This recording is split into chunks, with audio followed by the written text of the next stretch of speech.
भवतु। सहनौ भुनक्तु। सह वीर्यं कर्वावहै। तेजस्विनावधीतमस्तु मा विद्विषावहै। ओम शांति शांति शांति। श्री जय राम। श्री राम जय जय राम। श्री राम जय राम। श्री राम जय राम जय जय राम। श्री राम जय राम। श्री राम जय राम जय जय राम। श्री राम जय राम। श्री राम जय राम जय जय राम। श्री राम जय राम। श्री राम जय राम जय जय राम। श्री राम जय राम। श्री राम जय राम जय जय राम। श्री राम जय राम। श्री राम जय राम जय जय राम। श्री राम जय राम। श्री राम जय राम जय जय राम। श्री राम जय राम। श्री राम जय राम जय जय राम। श्री राम जय राम। श्री राम जय राम जय जय राम। श्री राम जय राम। श्री राम जय राम जय जय राम। श्री राम जय राम। श्री राम जय राम जय जय राम। श्री राम जय राम। श्री राम जय राम जय जय राम। श्री राम जय राम। श्री राम जय राम जय जय राम। श्री राम जय राम। श्री राम जय राम जय जय राम। श्री राम जय राम। श्री राम जय राम जय जय राम। श्री राम जय राम। श्री राम जय राम जय जय राम। श्री राम जय राम। श्री राम जय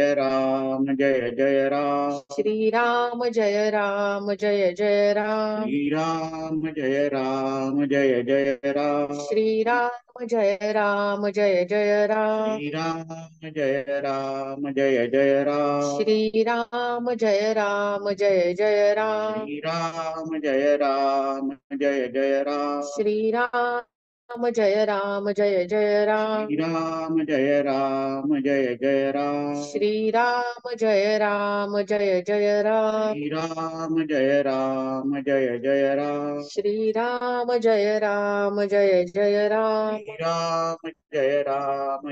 जय राम। श्री राम जय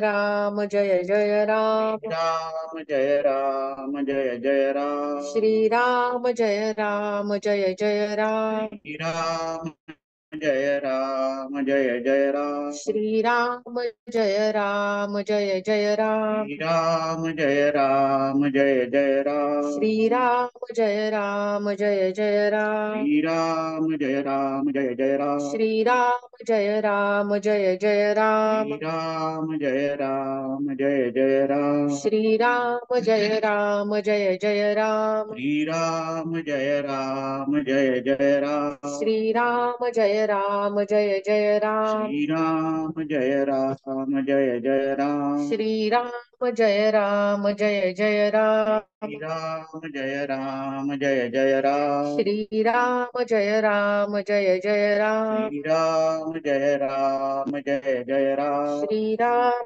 राम जय जय राम।